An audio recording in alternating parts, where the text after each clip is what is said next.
Hello, everyone, and welcome to another edition of Nite Bigfoot Radio. It is November 14th, 2016, and it's finally cooled off down here in Texas. Oh, praise the Lord. It feels like fall. How are y'all doing tonight? Finally. I'm doing pretty good. Yeah. I tell you what, it makes a huge difference when it's finally cool. You know, Hey, especially for a fat boy. I finally got to wear my boots today. Go ahead. Go ahead, Jeff. I'm sorry.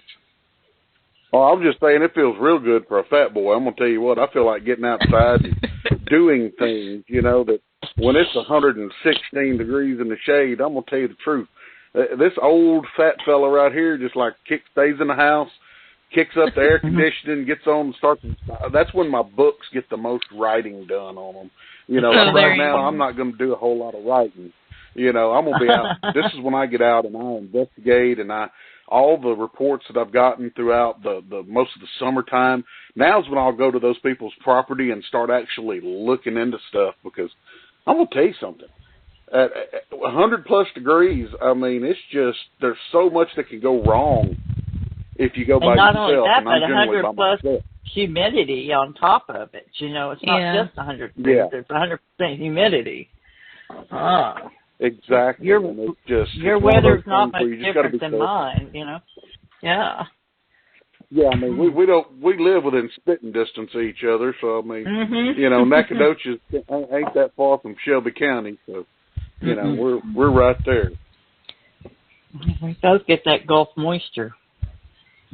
So I've been really enjoying this cool weather. In fact, this morning I actually had to break out a heater. I was cold. It was like 42 degrees. You're the only one. I did too. I got up and I was going to go deer hunting this morning, and when I got up to put my socks on, I was like, I'm kicking the heat on. I'm sorry. These hardwood floors never are cold make us on happy. my toes. Hey, I bet 8 degrees is cold to y'all. Something I wanted to mention. Have y'all seen the picture that's been being floated around of a supposed Bigfoot foot? Like a amputated foot. That it's a bear foot. It's a bear paw, a rear paw of a black bear. I mean, anybody that has any anatomical training or any animal training in the anatomy of animals and things like that, I mean, or anybody that has this secret thing called Google, that you can Google and do an image search, and it's a bear paw.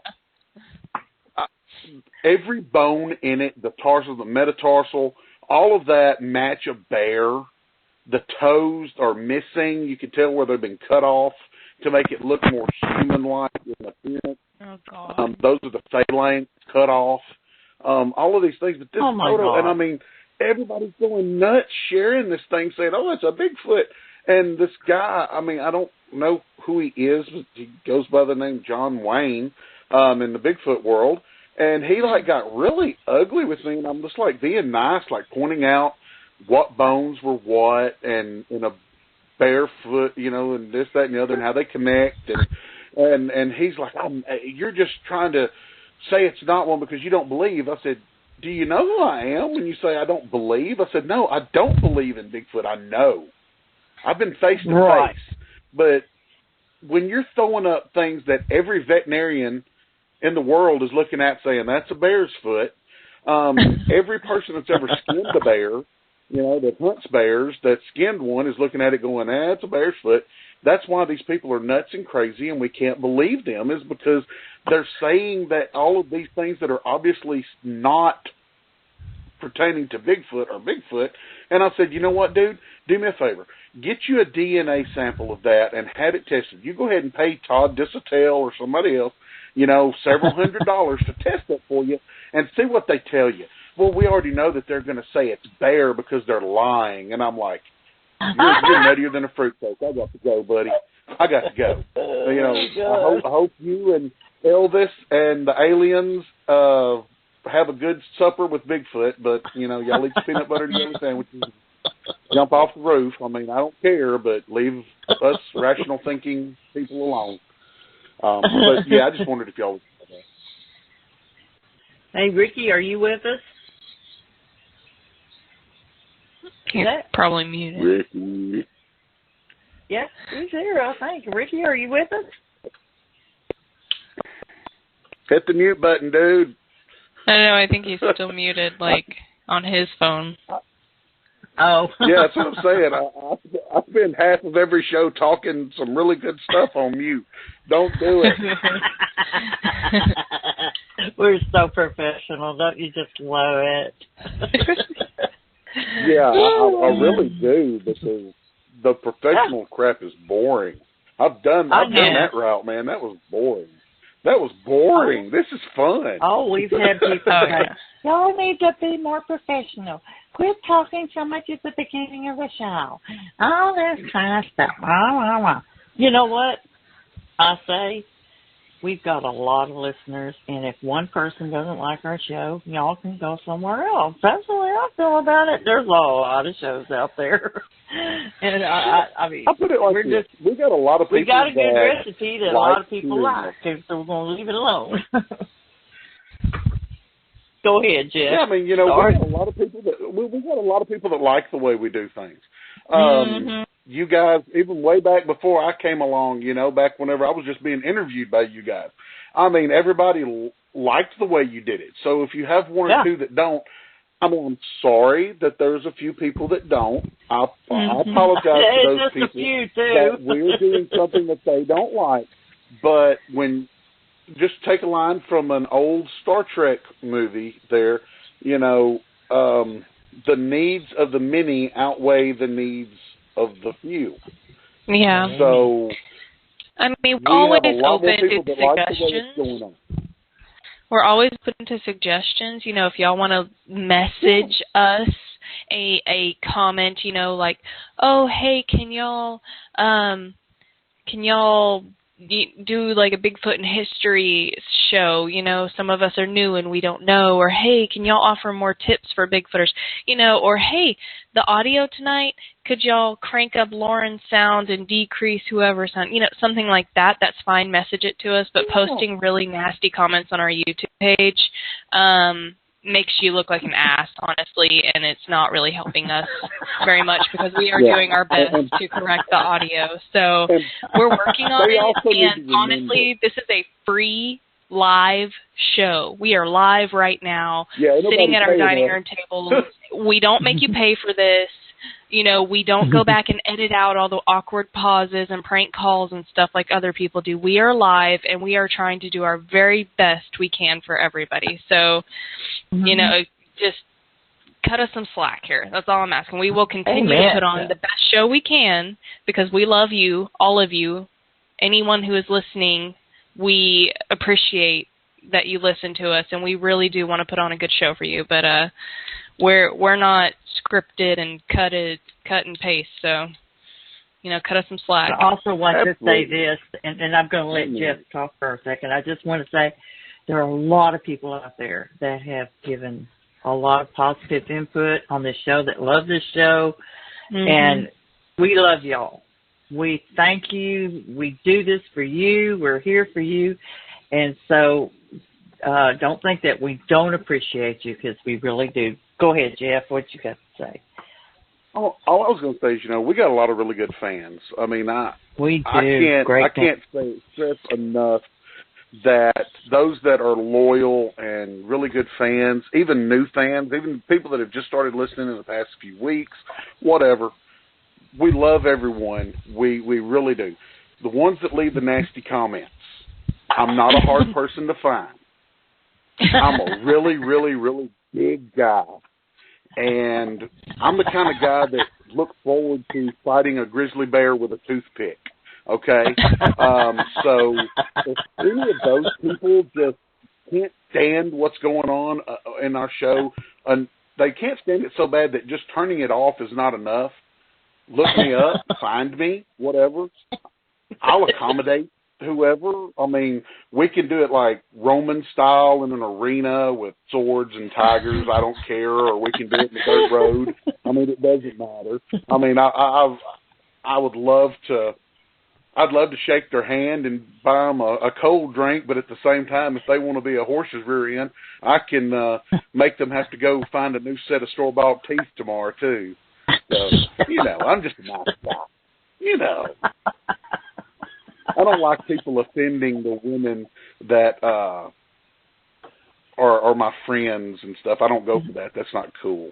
Thank you, Jeff. I appreciate you being such a gentleman. There's some out there that aren't very gentlemanly, and they don't like women. Oh, they can say what they want to me. They have a problem it just rolls with the off women my back being on a radio show. Yeah. Yeah, I mean, it rolls off my back like water off a duck, so it's no big deal. But when they go to insulting ladies, and that's a key thing here. I was raised that every woman should be treated like a lady until reason is given not to treat her. I mean, she deserves respect just because she is a lady.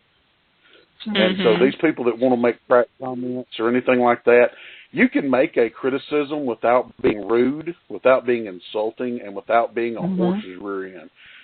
We welcome any comments. We welcome any criticisms that are done so with manners. That's right. Thank you. I'm going to get a well, thank you for saying that. Well, yeah, we're about ready for the guest, aren't we? I know he's like going, what did I comment?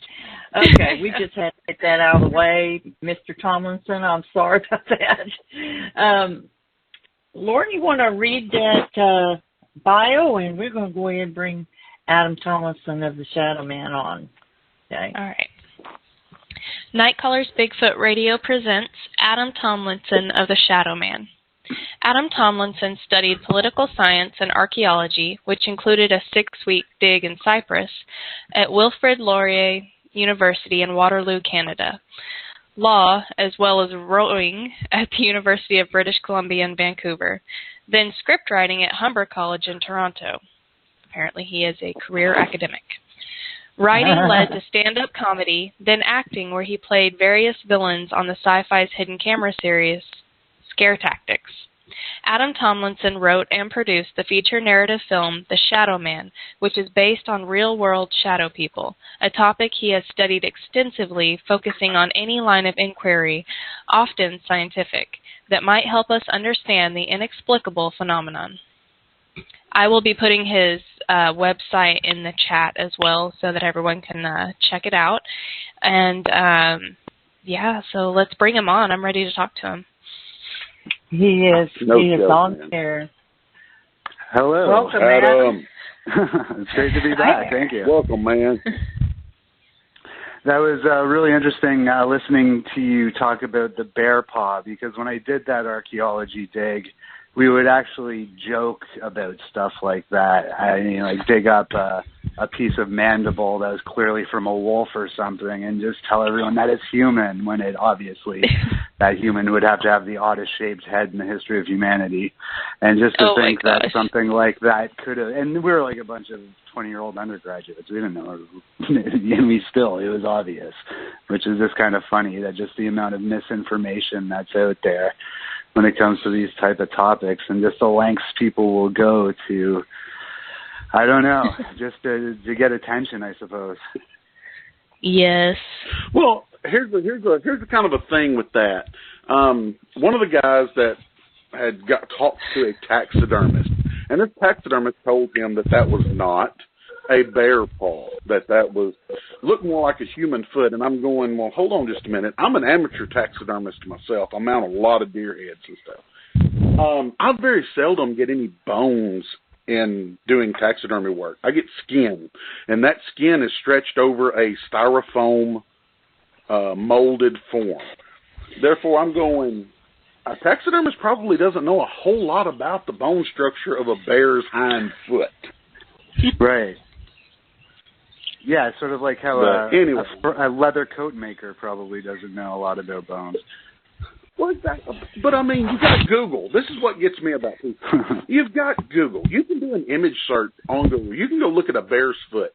You can look and put a side-by-side, even on a cell phone, you can put a side-by-side comparison of the foot they were saying was a Bigfoot foot and a bear paw, just the bone structure. And you can look at them and you can say, oh, my gosh, they're identical. Wow. Right. You know, so no big deal. But these people can't seem to do that. They can't even grasp how to function and how to manipulate a computer or a cell phone in order to look at Google. So I have question at their expertise in anything else they say. Yeah, no, I haven't seen it, but I've seen this play before, and it always goes the same way. There's a long history of false Bigfoots out there. Exactly. But, now, getting out of that, rather, and moving on into the shadow people, because I don't want to take up too much time, because it will lead back to that eventually in some of my questions because of one of my theories. But the shadow people, I've done a lot of paranormal investigations myself, but I want you to explain to our listeners exactly what the shadow people are. Well, shadow people is a catch-all term that's used to describe a number of archetypal beings. The man in the hat is a major one. There's also old hags, which are old women that sit on a victim's chest and make it difficult to breathe or suffocate them. But the one that got me most interested into it was the man in the hat, or the hat man, as it's sometimes called, which is essentially a dark figure wearing a brimmed hat and a trench coat that appears before people, usually at night, and it's usually associated with a part of the sleep cycle called sleep paralysis, where the body is paralyzed, it can't move. It's a very simple reason. It's so people don't jerk around in their movements when they're sleeping. And this is often associated with an image, people waking up in sort of a half-dream state and seeing a shadow person. So the sleep paralysis explanation has come to be the dominant one. And the problem with the sleep paralysis explanation from my point of view is that, number one, it doesn't account for people seeing shadow people during the daytime, which happens. So, I mean, it can't just be sleep paralysis. And as well, multiple people have seen them at the same time. So, again, there's a definite correlation, but in terms of what they are or what causes them, no one really knows. And there's a lot of really interesting explanations, and I'm sure we'll get into a lot of them. But for most people, these experiences happen once or twice. For me, it just happened once, but it was enough to just to understand that this is really the most terrifying experience a person can possibly have. Yeah, once is enough. I mean, it's kind of like seeing Bigfoot. I mean, you don't need to see a Bigfoot creature 30 times to know what you saw. I mean, once is enough. If you see it clearly and there's no question about what you saw, I mean, once is enough. Right. And from that experience, that got me just doing more research, and eventually when I decided to make a movie on the topic, that's when I really committed to learning as much as I could. But again, the thing that's really important to just to stress is that, number one, it's not just a shadow or any of these kind of dismissive explanations. It is a definite thing that happens to people. Now, that's not necessarily proof that shadow people are one thing or another. It doesn't mean they're beings from another dimension. It just means that people do have the experience and that it needs some sort of accounting for and explaining for. But I mean, in terms of people who've had it, I think people who haven't seen a shadow person really need to understand that when people talk about how it's scary, it's a completely different level of fear to something that would be encountered, say, during like a traffic accident or even something like really bad. It's, you know, for me, it's combining, okay, I woke up, there's a man standing over my bed. That's pretty scary. He's all in black. That's pretty scary. And he came out of my dream, so now my entire worldview is shattered because those things aren't supposed to happen. I have a law degree. I'm a materialist, not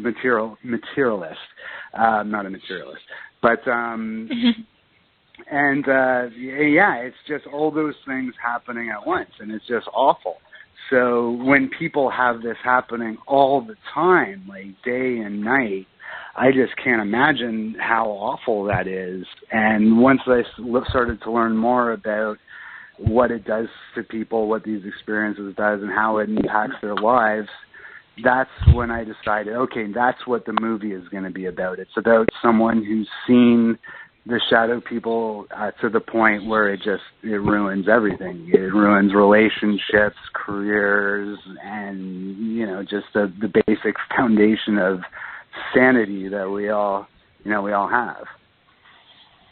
Yeah. Well, you know, there's been several movies and things that weren't necessarily shadow people, you know, but things that I've seen where, you know, something like that has like attached itself to a person. And I've often wondered if a shadow person would do that, like, you know, maybe a demonic entity or some kind of a ghost type entity or something attaches itself to a specific person. And I've heard of people that have seen these shadow people over and over again. Every time they turn a corner, they see it. Every time they wake up, it's in the corner of the room. Every time it gets to where it's part of their daily life. And, you know, I've often wondered, you know, I'm not an expert by any means on shadow people or anything, but I have read and looked into them some. And I've often wondered if, you know, they attach themselves like, you know, demonic entities and stuff do. Well, that's an interesting interpretation of it. I would not be at all surprised if shadow people are the basis of a lot of demon myths or just the basis of encounters people have described as demon encounters. Now, whether or not some people are just more susceptible to the experience and it just happens to them more, or whether it's a conscious attaching of the shadow person to the person, it's impossible to know, but both are equally plausible. It just depends on what the actual answer is and what they are. And equally scary, too, huh? Pardon me? I said, and equally scary, too. You know, I mean, it doesn't matter whether they're attached to you or not if you see them on a regular basis. You know, because we have people that are more sensitive, you know, because we have psychic mediums and everybody, you know, they're sensitive. You have people that sit there and say, I've never seen anything. I've never had any kind of paranormal activity happen to me, so it's all a bunch of hooey. And then you have people that are so sensitive to it, and they're like, man, when I was 6 years old, I started experiencing this stuff, and it just got worse as I got older, and blah, blah, blah. So, you know, they're not lying about it. Why would they? I mean, it's a lot of people have been ridiculed, and their lives basically turned upside down about it. They haven't benefited from it.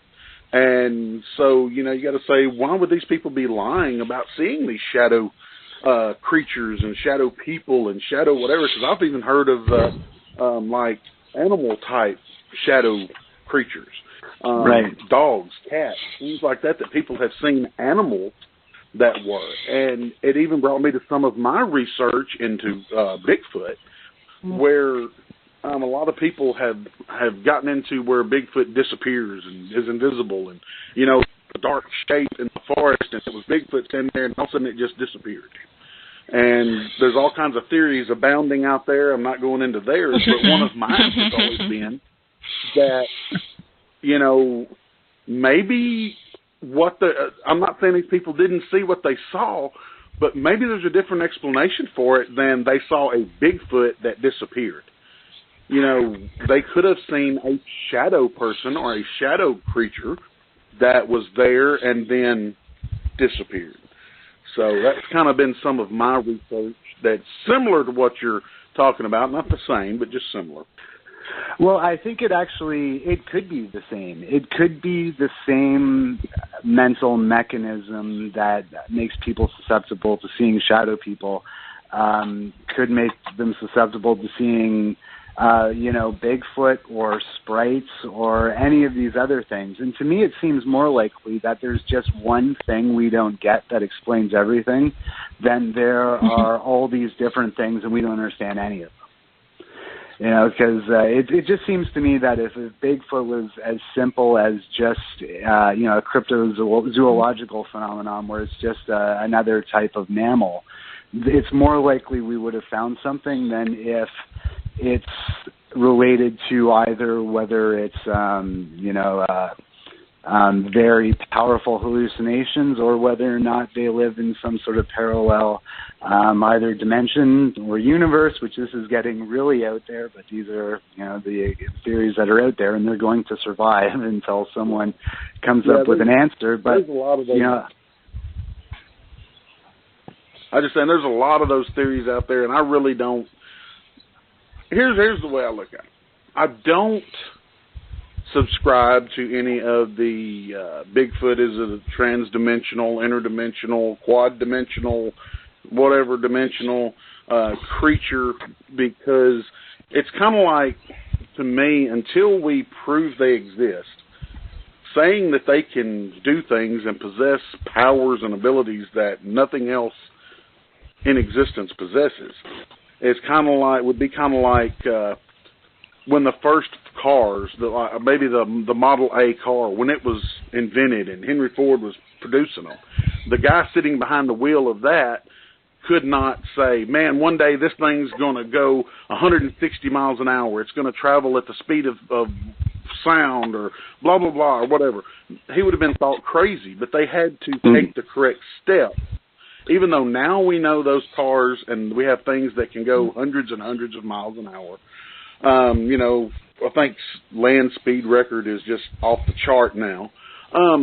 But anybody that would have said that at 1920, 1925, it would have been ludicrous for them to have been speculating what something would have done now before the engines were invented, before the wheels were invented, before all of the things were invented to do so. And that's kind of the way I look at any of dimensional and trans, this, that, and the other, is we've got to take step A before we can jump to step Q.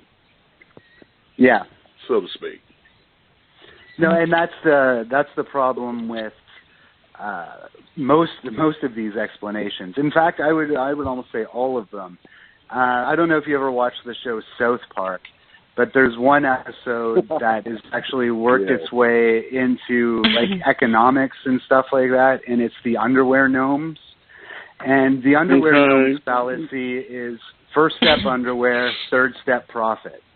And then they're like, what's step two? Step two? We haven't even thought of that. And that seems to be the way, especially with like sleep paralysis. People say sleep paralysis leads to shadow people. Okay, well, I know what sleep paralysis is, and I know what shadow people is. What is the mechanism that causes it to happen?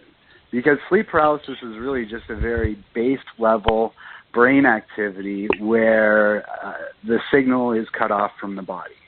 And that's it. There's nothing to it that would cause hallucinations or anything. It doesn't mean that shadow people aren't to some extent a hallucination, but even if they are, which is the most mundane argument, that explanation still doesn't account for why everybody sees them the exact same way. A hallucination is it's an individual process. A hallucination hijacks the exact same mental processes that are used in actual perception. So seeing a shadow person that's real or one that's a hallucination, it's impossible to know the difference. But if even it is a hallucination, why do I see the same shadow person as my friend? And the answer to that has to be something at least related to collective consciousness or, non-localized consciousness, all things like that. So I think you asked, I don't know if you were asking it rhetorically or not, but you asked, what's the connection between sleep paralysis and the shadow people? Why does it lead to the other? My working theory is that someone who suffers from sleep paralysis a lot, which I do, I think someone who can suffer from that so much, I think the shadow people probably see them as weak. They're an easy target. And they would attach themselves to that person more than someone who's never experienced sleep paralysis or has only experienced it 1 or 2 times. Like, I've experienced it a lot, and I think someone like that's easier to attack. No, you're absolutely right, and it's not just. I think that's exactly true too. I think because there's also correlations between seeing shadow people with insomnia, drug use, alcoholism, all these things that put people into a weakened state. So yes. I think you hit the nail on the head. I think the answer is that it puts you in a state. And there is a correlation, but it's not the cause. Sleep paralysis doesn't invent shadow people. And that's my problem. That's my problem with the dominant explanation, is it suggests that it does. And your point is exactly why I think that's wrong. I think it is just a weakened thing, and I've heard other people make that argument as well. And I think you're right. I think it does weaken you, and that just makes it even more interesting and hard to explain. Like, why would a hallucination? Yeah, exactly. But why would if it's just a hallucination? Why does it care if you're in a weakened state? Right. I don't know. Again, I'm asking that rhetorically, but I don't really think there is a good answer to it. No, not that will satisfy the scientific community. Sorry, Jeff, go ahead. No, you're dead on. There's so little that does satisfy the scientific community. They don't even satisfy one another with empirical, One of the questions that we've got here that Lori wants to know about is do the shadow people, is there reports of them talking to people? Is there reports of them making noise and like having any kind of communication? Yeah, I've read some stories where there is some kind of communication, but it's often when people try to describe it after, it's like trying to remember a dream, and the words are they're not clear. They're kind of garbled. There is some kind of communication taking place. I've heard a couple stories where they've been associated with dreams and have given people information about the future, and there's tons of examples of people dreaming about things that happen. Now, whether or not that's coincidence or not, who knows? But it's generally very little. There isn't a lot of communication. It almost seems like it's one of those deals where it's kind of like trying to tune in a radio station or a TV station or something on an old antenna where you're not quite getting the right frequency, and you can't really, you can tell that it's words and things like that, but you can't quite make it out until you fine tune it. And it's almost like we need to find some way to fine tune that contact or that interaction. If we just don't possess that in our current level of brain activity. We only use, what is it, like 10% of our brain capabilities.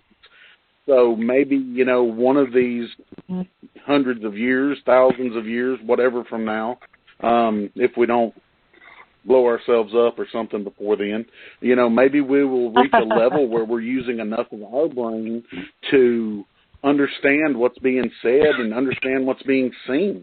It may be that kind of thing, and this is just kind of far-reaching out there, but it may be that kind of thing where we're just now to the point where we're using enough of our intellect and our brain and our sensory perceptions and everything to where we're seeing just a tidbit of what we could be seeing once we reach that 30-40% brain activity.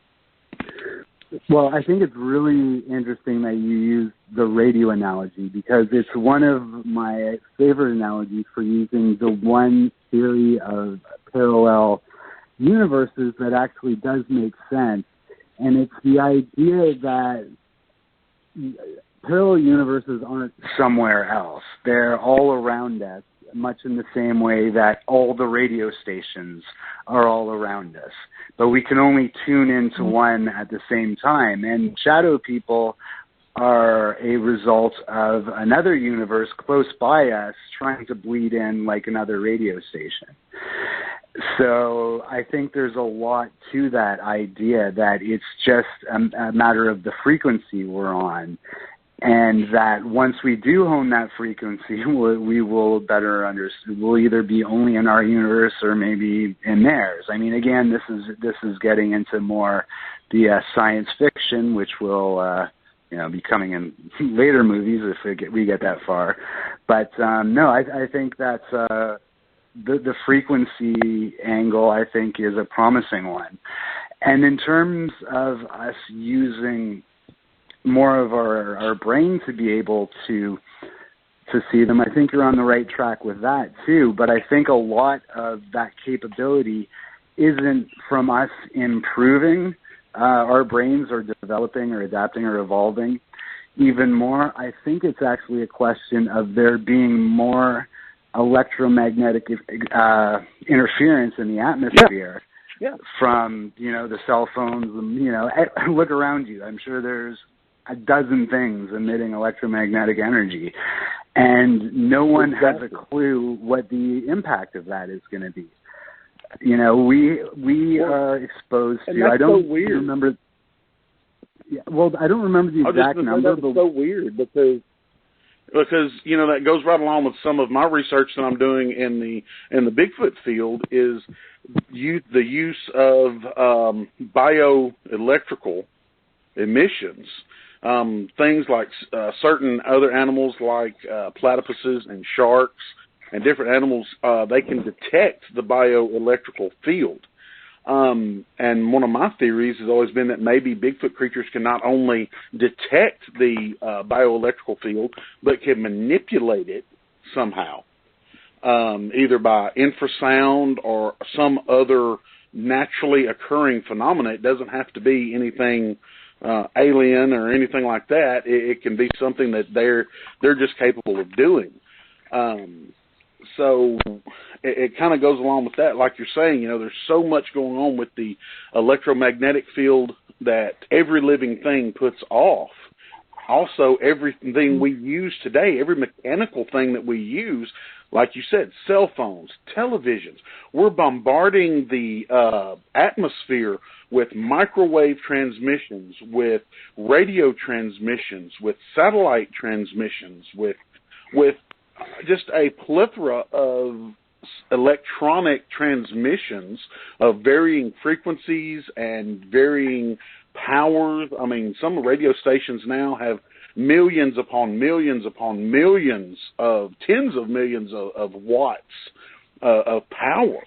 And we, like you said, we really don't know what effects that has, not only on us and our world, but anything else there might be or might not be. I'm not making any speculations as to what is there or isn't there as far as dimensions and things like that. But in the spirit of all things paranormal and all things that go bump in the night, we don't know. And there could be an effect of all this. Well, we do have some idea because at least since the 1950s, neurologists have been doing studies directing electromagnetic energy into people's temporal lobes and seeing what happens. There's a professor in Canada, Dr. Michael Persinger, who's done the God helmet experiments, which are very famous. They got a lot of attention in the late 90s. But basically what he did is just exposed subjects to very light levels of electromagnetic information, probably less than a cell phone. And it was just a question of finding the right frequency to induce visions of shadow people, visions of religious figures, or even just certain emotions. So, right, if you look at, this has been proven, it's happened. So we do know that this electromagnetic energy can cause visions. It cause us to see things. It doesn't mean they're necessarily hallucinations, and it can cause us to feel certain ways.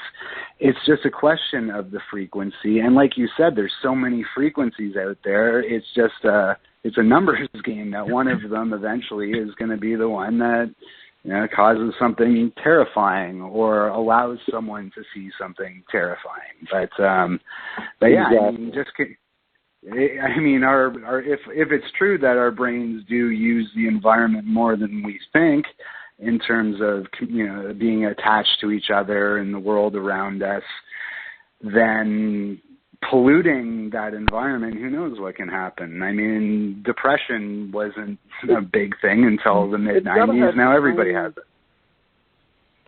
Well, that brings up another, you mentioned depression, brings up another good question that we have is, do any of the witnesses of shadow people and things like that, do they ever suffer any ill effects that are similar, depression, insomnia, things like that?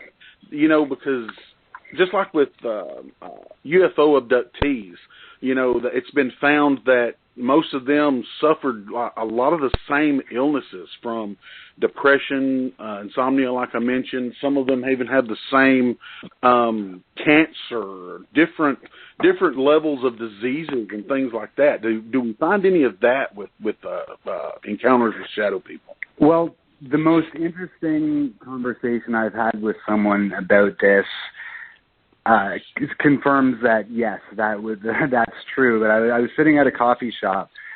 I think I might have told this story the last time I was on, but I think it's worth repeating. I was sitting in a coffee shop with a friend having a conversation, much like this one, about shadow people, and I noticed there was some guy in the corner just kind of eyeing us, and I could tell this guy wasn't quite right. And as we got up to leave, he came up to me and he said, "They'll take everything. They'll take your money. They'll ruin your life."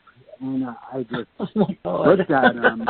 I was like, "Oh my God!" This is not the type of guy who's telling us stories online and being like, "Hey guys, I had to do this thing. I saw a man in a hat." This was like the worst case scenario, and that's really, again, what got me thinking, okay, this is what the movie needs to be about. This needs to be about this type of person, because for a lot of people it's a scary, though interesting, one-time thing. That to go back to something else you mentioned, I don't think I addressed, is that, do people lie about this? It was absolutely not. It's a very hard thing to admit to anybody without seeming crazy. And I think that's actually a good thing about the internet, is it provides a level of anonymity that people feel comfortable talking about this sort of thing. Because I think otherwise we wouldn't know that this is such a widespread thing. Exactly. I mean, it's just like doing the cryptozoology, doing Bigfoot. I've gotten way more negative response in my hometown and in my life, my personal life.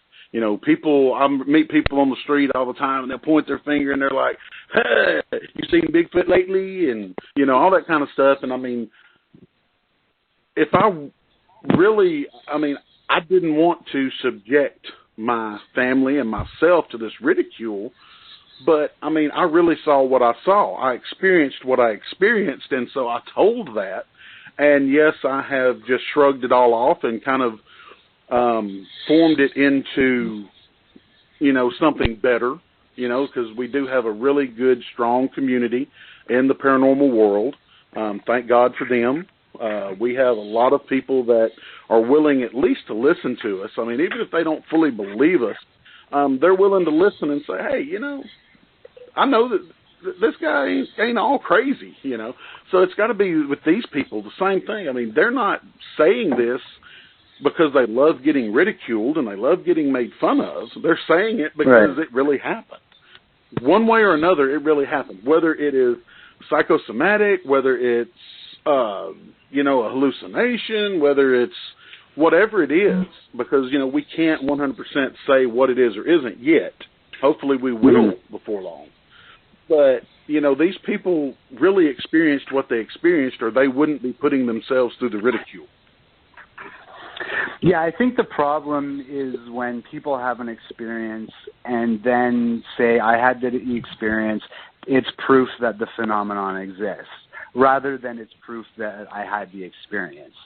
And I think the more people look at it from your point of view and from my point of view, which is, hey, this thing happened, I want to find out what it is. I mean, to me, there's nothing unusual about that. It's one of the most basic human traits is curiosity and wanting to solve mysteries. Well, and to me, that's what it's more about. You go way back in history. You look at cave drawings. There are things drawn in caves that can't be explained. There are big shadowy figures that look like Bigfoot creatures, that look like, you know, just big black shadows that they've drawn. You know, what are they? Where did they come from? They clearly have themselves drawn as a human-looking figure with a head and shoulders and arms and legs and spears in their hands and things like this. And the elephants look the same, the bison, the tigers, whatever. You can look at that and tell what it is. It looks like a rhinoceros drawn by a third grader, but it still looks like a rhinoceros. And then you've got this big figure over here, this shadow, this blob, this creature-looking thing. And I've even seen some that were drawn by prehistoric man that looked like they were wearing a hat. You described the man in the hat, you know. And I've seen drawings shown on some of these cave walls, and they're trying. I think at the show I was watching, they were saying that it was extraterrestrials or whatever. But when I looked at it, I immediately thought about, you know, the shadow people that are seen wearing the top hat, or the bowler type hat. There's a hat. Well, that's true, and that's something that I address explicitly in the movie. How do people know what fedoras look like prior to the invention of the fedora? You know, it's mind-blowing. And there's actually a deleted scene on the DVD where I'm looking at a painting that's a replica of a cave painting from Australia that I had a friend made. So yeah, I actually have that painting somewhere, not on my wall right now, but I think it's in a friend's garage. But I have that painting that is exactly what you're talking about. It's a replica of those, which again, it just shows this is not a modern thing. This goes back, and it could explain, like I said, it could explain demons, it could explain jinn, it could have something to do with aliens, it could have something to do with vampires. Vampires is an interesting one because, you know, you think of Twilight and sparkling in the sun and all this kind of weird stuff. But there's a very good chance that the idea of vampires drinking blood is a metaphor for drinking energy and drinking someone's soul, for lack of a better word, which corresponds with blood the idea is energy.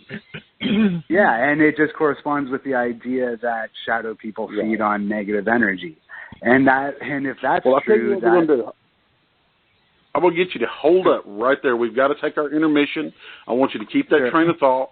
We're going to go take our intermission real short, and everybody go get them a cup of coffee, something to drink, whatever, and we're going to be back in just a few minutes.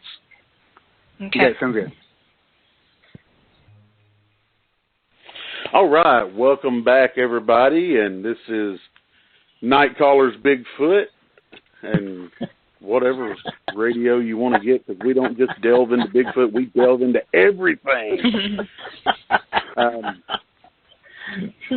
Golly. wow. We have had such a great first half of the show. I cannot express to our guests how awesome the first half of the show was. So much information to process, so much wonderful new things to think about here. I really want to get right now. I want to talk to you a little bit. I want you to give you a chance to tell us a little more about your movie. Where can we see this movie? Where can our fans get it or see it or whatever? Just tell us a little bit about it. Well, right now it's available on DVD, just DVD through our Canadian website, which is fanexperience.ca/goodsoldierfilms. So fanexperience.ca/goodsoldierfilms. It will be, what we're doing is we're taking pre-orders so that it's ready to ship out in time for the holidays. And I'm launching it in conjunction with my producing partners. They have another film out called Nite. So we have T-shirts and posters and all those kind of things as well. In terms of other platforms for the United States, we're looking at April, and that will include things like iTunes and Google Play, Amazon, at minimum, and hopefully networks like SyFy, maybe a limited theater release. But right now, we're hoping that a few people will be interested in picking up the DVD, which is available conveniently for you guys in Canadian dollars. And that's what we're doing right now. The DVD, we've got a bunch of extras, like commentary. I spend an hour and a half just sitting there basically talking about the type of stuff we've been talking about here, and as well another one with the director and an editor where we just talk about the movie. I'm really happy with it. I want you to get that. I want you to get your information and share it with. I'm sure you've got Lori, one of our other hosts, been talking to them on Facebook or whatever. If you can get that information to one of us, we will put it in the comment section of this video when it goes, this audio when it goes on YouTube. And so that will let all of our people know where they can go to pre-order or whatever they need to do. We'll also put it on the comment section on our Facebook page so that people can access you and can. I know everybody, after hearing all of this, everybody's going to be interested in getting a copy of this. I know I'm interested in getting a copy of it. I mean, you got me wanting to see it already, so I mean that's a good thing, because I'm the guy that, if it doesn't come on the Outdoor Channel or, Animal Planet or Discovery, I'm usually not watching too much of it. So, believe me, I have myself DVR'd and I watch myself constantly. So, I'm not narcissistic. But anyway. I understand. The reason we wanted to have it on DVD first is just because it is more of a collector's type of thing. It's similar to releasing an album on vinyl. Because I think I do enjoy the DVD experience. I like extras. I like director's commentaries and stuff like that. So that's what we're going with first. And we hope we can get a lot of people supporting us that way. But if not, there will be more modern methods of delivery coming out shortly after. Absolutely. Hey. You gotta start somewhere. I mean, you get the sales on the DVD, and then you get that interest peaked, and then you put it on other media and go from there, man. I mean, that's just the way it is when you're getting these things going. And so DVD we have a pretty good vehicle. Yeah, I think it's a good way to start. And once we hit the United States market, we have a bigger distributor who, we still have to work out exactly what's going to happen, but it will eventually be available so that anyone can get it anywhere easily. These things take time. I'm an honorary Canadian, right? You know that, right? I'm an honorary Canadian. I did not know that. I spent almost 2 weeks. Yeah, I spent almost 2 weeks in the woods with Les Stroud. So I was just a little shy of saying a boot. You know, I mean, I was Really? almost there. But no, that's great. We take a lot of pride in that. We love our Canadian neighbors. We may be a long ways away from, down here in Texas, but, I found out after spending time with Les Stroud and his whole crew in the woods for 2 weeks almost, that a lot of us Texans and our ways here, a lot of the wilderness ways up in Canada, we're not really a whole lot dissimilar. I mean, we, chopping wood and living rugged and doing all that kind of stuff. So, hats off to our Canadian cousins up there. We love y'all. No, I appreciate it. Likewise. I think it's great. I love living north of the United States. A couple of years ago, I was in Roswell for their SyFy Film Fest and spent a few days researching some of the stuff we're talking about right now in the Alien Research Library. And everyone is very friendly, and I found our accents were very similar until I said out or about, and everyone just started laughing, and I had no idea why. And then I realized, oh yeah, it's that accent. It's awesome. Well, we were talking earlier about, the cave drawings and those kind of things. Mm-hmm. And, I keep going back to that on a lot of things, a lot of different research and a lot of different things. And you've mentioned several times about demons and things like that and the perception of what a demon is. Because I do know that on one particular cave drawing, there was a black figure. I looked this up while we were on intermission because I couldn't remember where I saw it, but I finally found it. There was a cave drawing, and the figure is a black figure with red eyes, but it's got a hat on its head. And this was not an animal skin like a wolf's head or something they tried to paint. No, this was a hat with a brim on it. And kind of a square top on it. And this is a cave drawing that was 10,000 years old. Yeah. And hats with brims on them were thousands of years from being invented. Yeah, no, that's absolutely true. And red eyes existed nowhere in nature, as far as I know, and as they still don't. And shadow people have been known to have red eyes. Rabbits have red eyes. What's that? Hogs and rabbits have red eyes. Actually, no, it's being corrected. When you shine them with a spotlight, they are the only two animals that I personally have ever come across that has a red eye shine. So, it's like, I don't think a rabbit was wearing a top hat 10,000 years ago. So, I don't think we can even say that, So, there is no bipedal, upright walking creature that I'm aware of, human, whatever, that has red eye shine or even red eyes, period. Because, I mean, what would they have been shining it with to see it at night? I mean, they had just come into, hey, look, we got a torch. Woohoo! I can see 3 feet. So, I mean, it's not like they had a Q-beam out there, shining 200 yards down the pipeline looking for something. I mean, so eye shine really wouldn't have even been a thing at that particular time. So what else do you have that's going to have red eyes looking at you in broad daylight where you could see it and draw a picture of it? Yeah, I think that's pretty clear evidence that this has been happening for a long time. I mean, again, it doesn't prove it's one thing or another, but it does show that it's ingrained in us somehow. And I guess what it does show is that, this is something that's in our history.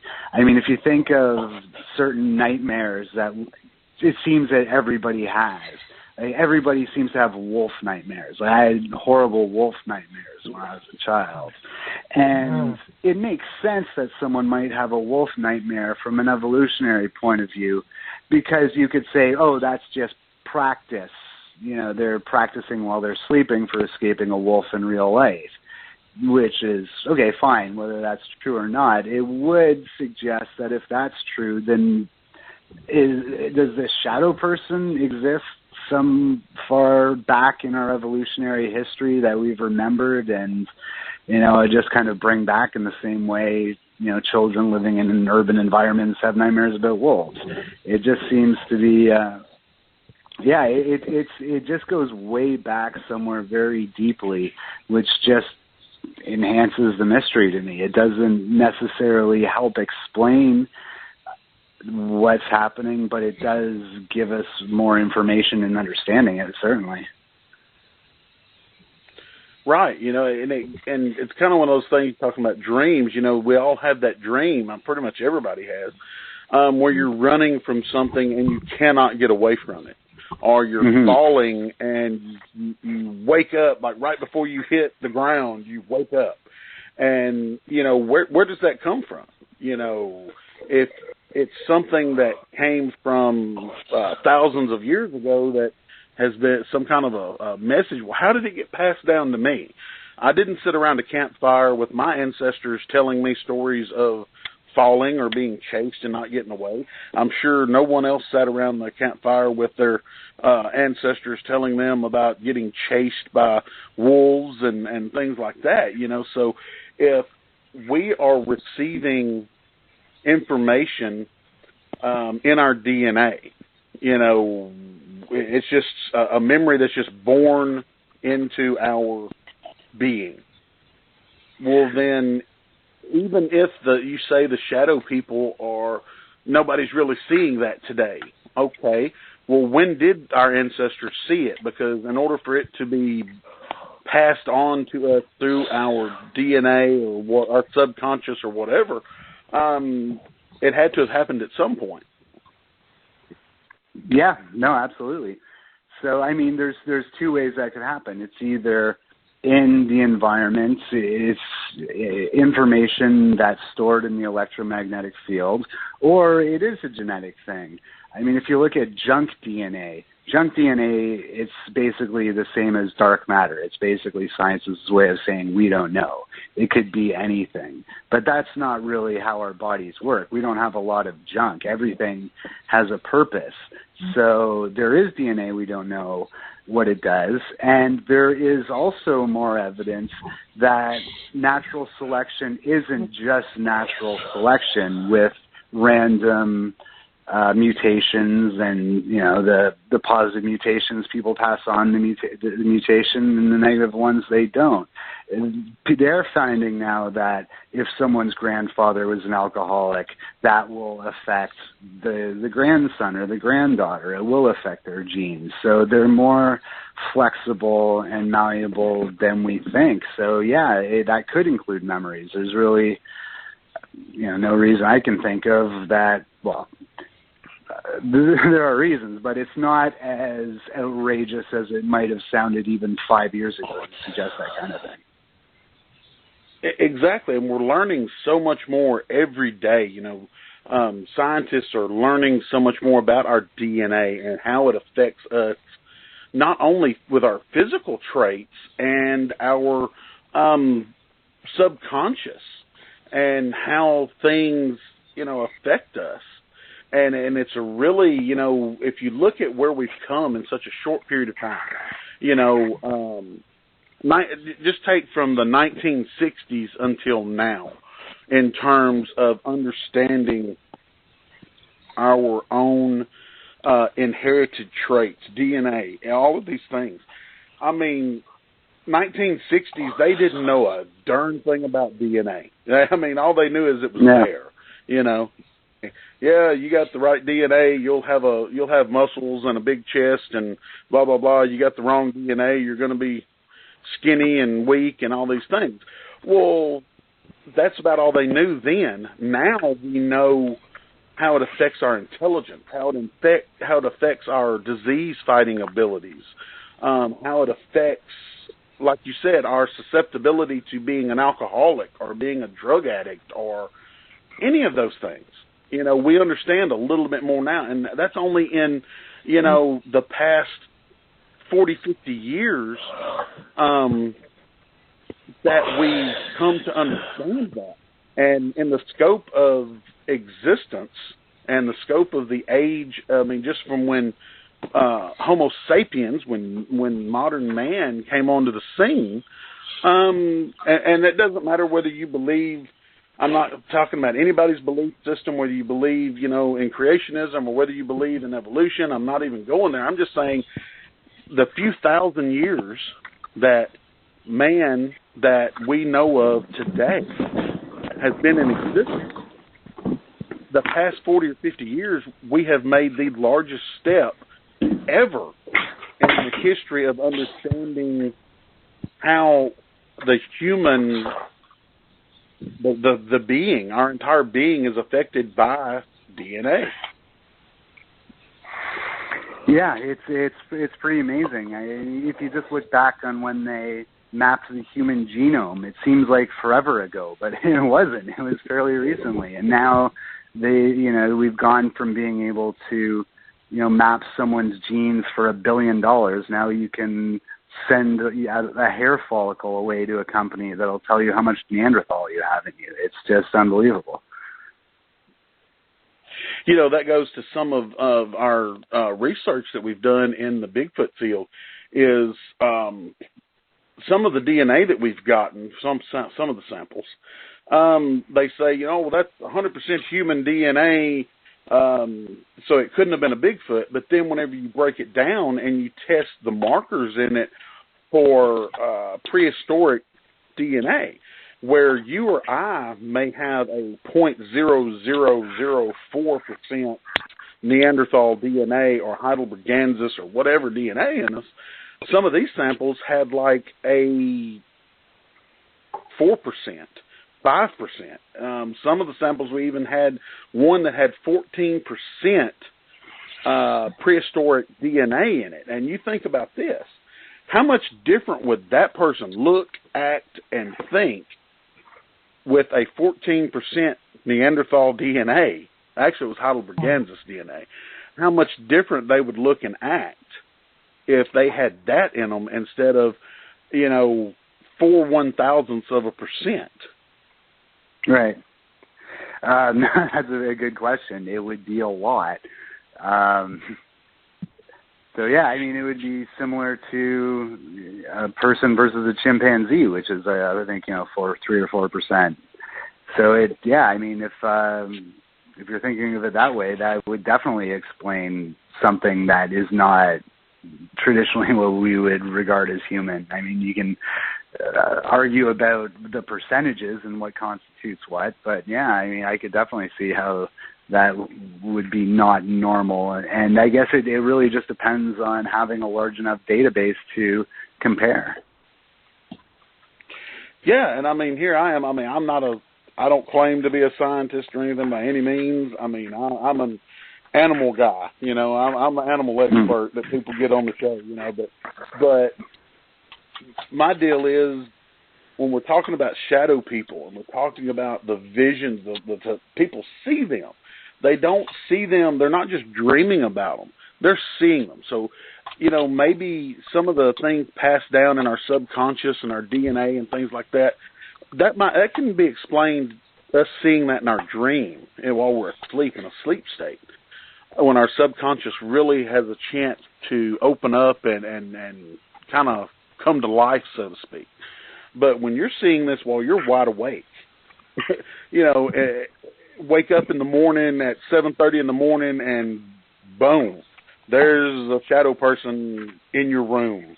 There's a shadow person in your kitchen. There's a shadow person down the hallway when you open up a door or whatever. You know, it doesn't explain that to me. And that's where, you know, when people say, oh, it's just, you know, your mind playing tricks on you and things like that. Well, my my mind never plays tricks on me and makes me see baboons down the hall. It never plays tricks on me when I see an elephant walking down First Avenue or anything like that. So why is my mind playing a trick on me and making me see a shadow person? Well, that's exactly my argument why sleep paralysis can't possibly be the sole explanation, because it doesn't account for those things. And it's not just the fact that you see the same thing, it's the fact that everybody sees the same thing. So unless everybody's mind is playing tricks on them the exact same way, which is, it's preposterous, because, yeah, exactly, why don't people see a giant chicken or anything other than a man in a hat? It's, there's got to be something more than that. We're definitely wired to see that particular thing, then it's just a question of why, and I can tell you from looking for a long time, as you have, that nobody knows the answer. It's just, I appreciate when people put forth an explanation and try to argue for it, because I think that's what we have to do. I think we just have to be open to any explanation, which is why when I hear about alternate universes or dimensions, I try to think, okay, how could that work? Which is what led me to the analogy of the other universes, existing sort of like radio stations. So using that parallel universe, which a lot of people just kind of throw out there, I'd like to figure out, okay, if that's true, how could that work? And if it doesn't work, fine, but let's see what kind of avenues this will lead us down. But, that brings up the same question, though. If it's an alternate universe and we're receiving it in bits and pieces because it's just, like you said, it's a frequency that's fading over on the hours or whatever. Like I said, we've seen, there's reports of maybe a dog or a cat or something like that in a shadowy figure. But we never see those shadowy figures. Anybody say, man, you ain't going to believe this. I saw an alligator. I saw a shadow alligator. I saw a shadow monitor lizard, or I saw a shadow tiger. We never hear or see of any of those things. And you would think that in the process of probability, that if it was just a simple fade over, that we would be seeing just everything that existed in that alternate universe. We might even see a shadow building. We might even see a shadow taxi cab going down the street or something for a split second. But I see my research, it's not extensive. I had very little exposure to it until I knew that you were going to be on the show. And of course I did a little research to kind of, look into this because it was interesting. And, I just started thinking, it really got me going with thinking about this, why don't we see this? If this is not something that is a intentional interaction, why don't we see all these other things? Well, that's a good question. And the only good answer is that it is an intentional interaction, because that's literally where every explanation breaks down. Why do they look the same to everybody? You can have all of them. That's exactly where they fall apart. And if it is a multidimensional thing, then there would have to be some sort of conscious decision that only men in hats and weird old women who sit on people's chests and suffocate them are going across. Like, that's our team. That's who we're sending over.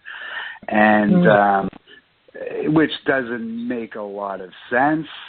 You could say that if their goal is to feed on the energy of our world, then that would make sense to send those particular beings over. And I think that has a lot of really interesting implications for science fiction. But I don't really know, again, that's the problem with these explanations. You get a little bit of the way to having something, and then it just collapses under the weight of its own insufficiency. Well, you go back to the Middle Ages, and there were reports of, like you had mentioned earlier, about a shadow creature sitting on someone's chest. I remember while looking into some demonic literature, because I had a case where I was dealing with an entity that was actually sitting on a person's chest and squeezing the breath out of them on a regular basis. And this person wasn't asleep. It's while they were laying awake in their bed, and then something would just come and push down so hard on their chest that, I mean, they couldn't move in the bed and they couldn't breathe and all of these things. And I started finding where in the Middle Ages there were lots of reports of people claiming that a demon sat on their chest in the middle of the night and basically sucked the life right out of them. And it goes back to the old adage where they used to think that cats would go and steal a baby's breath in the middle of the night, and they wouldn't allow a cat in the house with an infant. Because and I always believe that. I believe that. I'd heard that too, and I always believe that. And you know, growing up, you know, my parents the same way. You know, they believed it wholeheartedly. And you know, I have seen instances and thought of instances where maybe, you know, a cat might have been up and may have even laid, because I've had my cat come up in the middle of the night and try to lay on my face and things like that, and they were just snuggling up. You know, they weren't intentionally trying to smother me, but they could have. But what I'm thinking, a lot of the old medieval and back whenever people were not scientific-minded whatsoever, you know, everything was a demon. Everything was the devil. Everything was, you know, oh, gosh, something's after you. And, you know, these same shadowy creatures were reported then. And there were actually, you know, written accounts of them, of these, you know, of those type things happening. So, you know, shadow creatures and shadow people have been around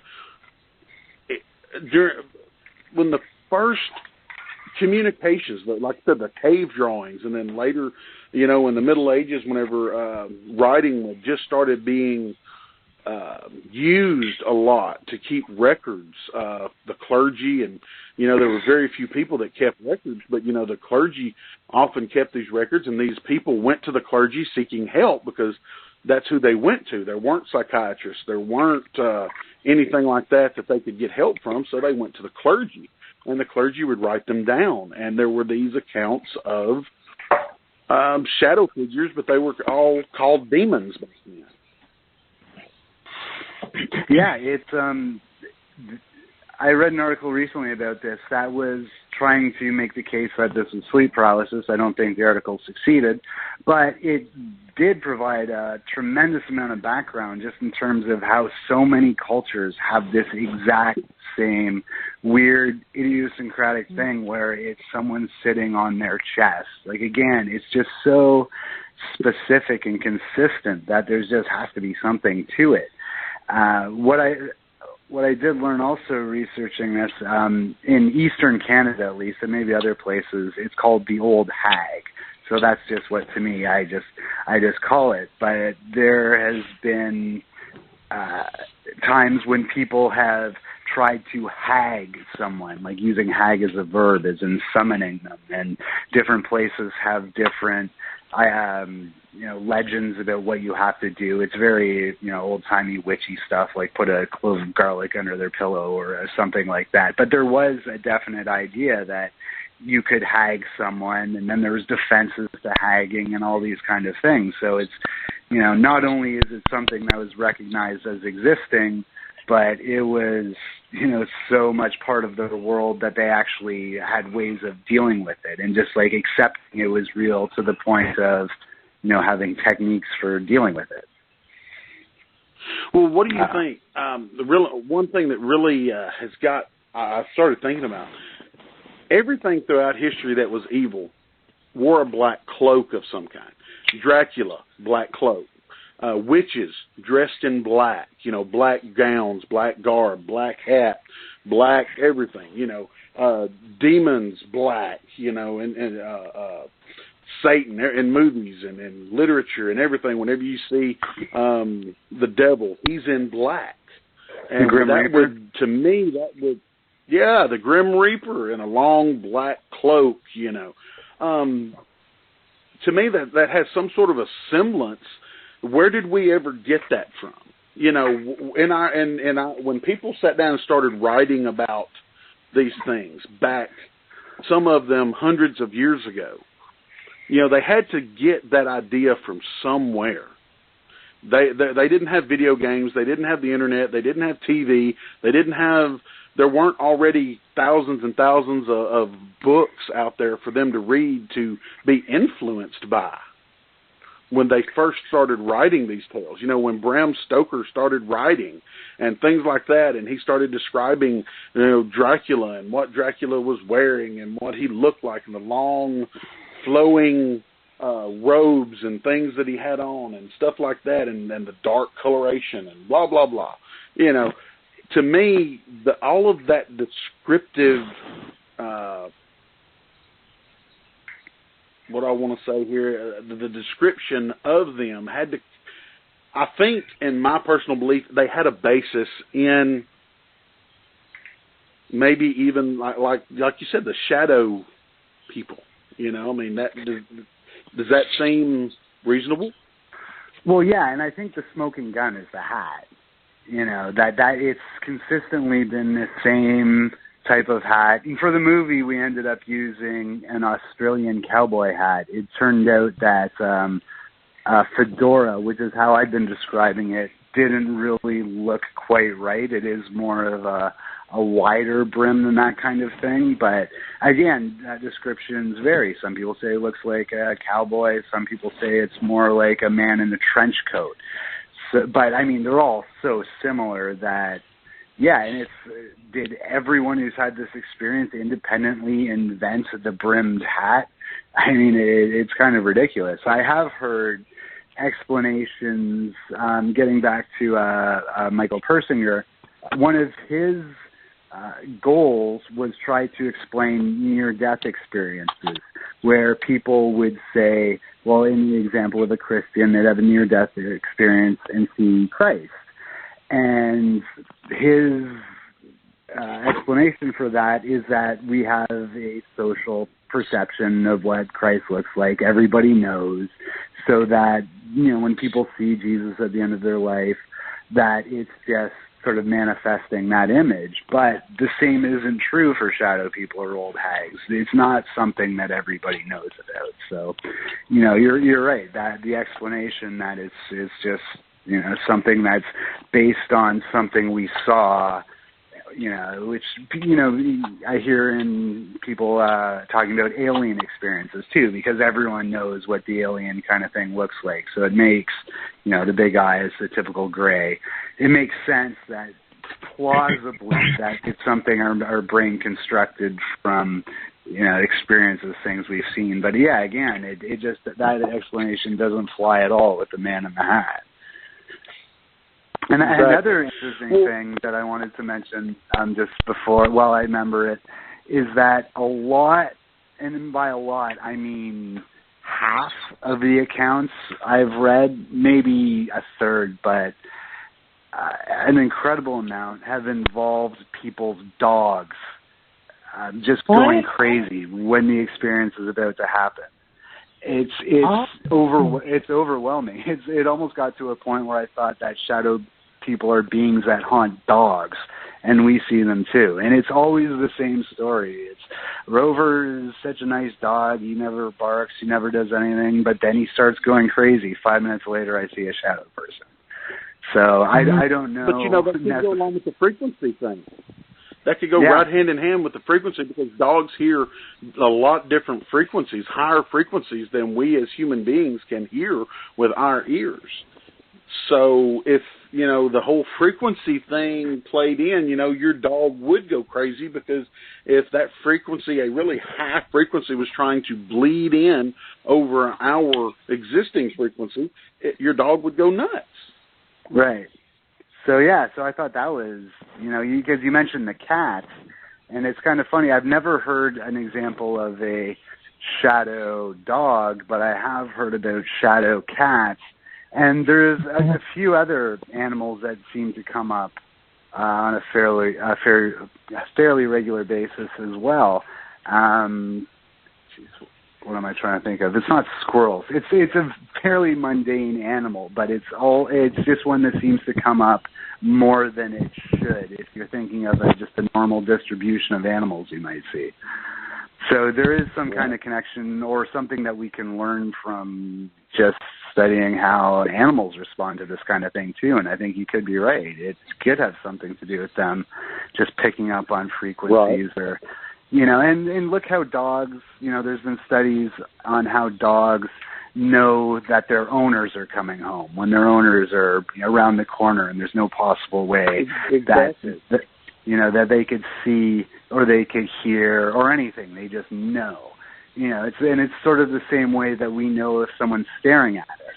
And this is something you might have noticed hunting, where you might have an animal in your sights, and as soon as you have that instinct to pull the trigger, it just suddenly knows something's going on and runs away.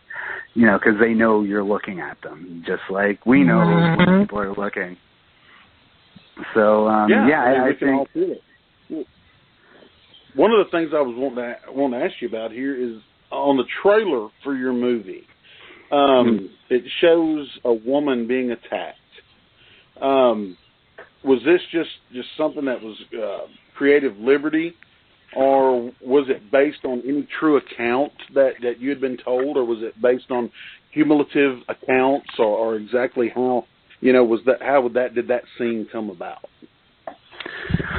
Well, it's a little bit of both. I have heard many stories where people claim to have been attacked and to have scratches and to have bruising. There is no, there's no example. Well, actually, that's not true. There are instances where people have died, but I mean, how do you really know what the cause is? But the Nightmare on Elm Street, which has a few similarities to our movie, was based on Wes Craven learning about a group of people from Laos, some Laotians, something like 16 of them, had all died in their sleep, and they're otherwise healthy people. And the theory going around was that they died of fright in their sleep, and that's what got Wes Craven to think of the Freddy Krueger character, which has a lot in common in terms of like the dreams and coming out of the dreams. So in that sense, there is, and part of it also was a bit of creative liberty in terms of trying to capture that experience that so-called crazy guy in the coffee shop was talking about, just in terms of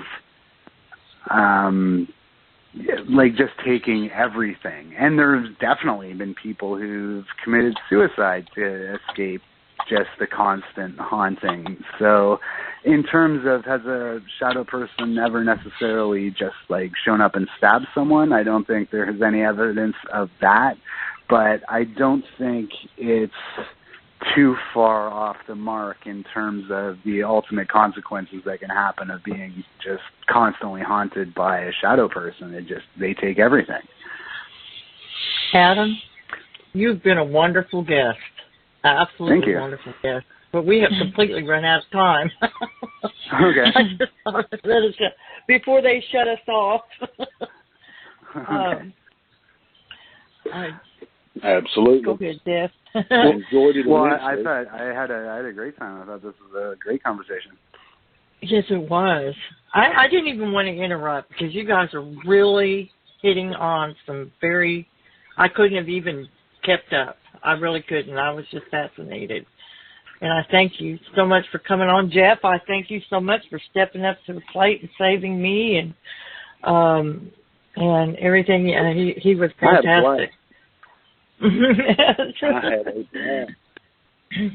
Well, Adam, we'd like you to come back and let us know if you need us to do anything to promote your movie. We'd be glad to do that. And, well, I appreciate it. Okay. Thank you for coming on. I want to let everyone know that next week we are bringing back the North Carolina Squatch Watchers. And let me tell you what, get ready, because these guys are funny. They are really funny.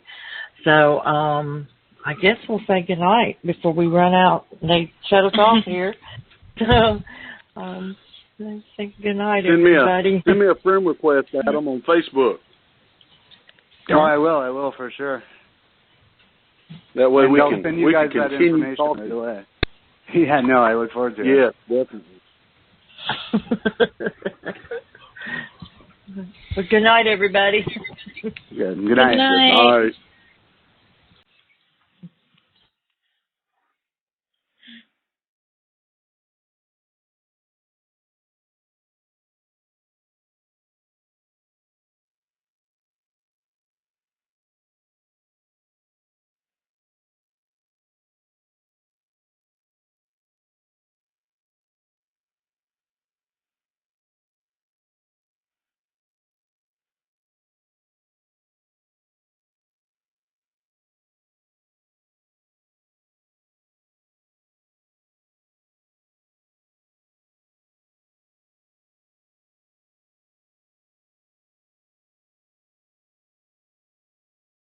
When you don't go to Geico.com, car insurance can seem intense. Like breakup R&B intense. I thought you said you loved the sweater that I got you. If you didn't, you could have told me. Geico makes it easy. Just go to Geico.com anytime to update or check your policy without all the extra drama. I even had a gift receipt. Flo, and this is my impression of a drill instructor directing a musical. 10 hut! Get those tap heels in line and let me see those jazz hands! Are you bundling your home and auto insurance through Progressive? Can you hear me through those sequins? Bundle your home and auto through Progressive and save. Left, and step ball change. Progressive Casualty Insurance Company affiliates. Home insurance provided and serviced by other select insurers.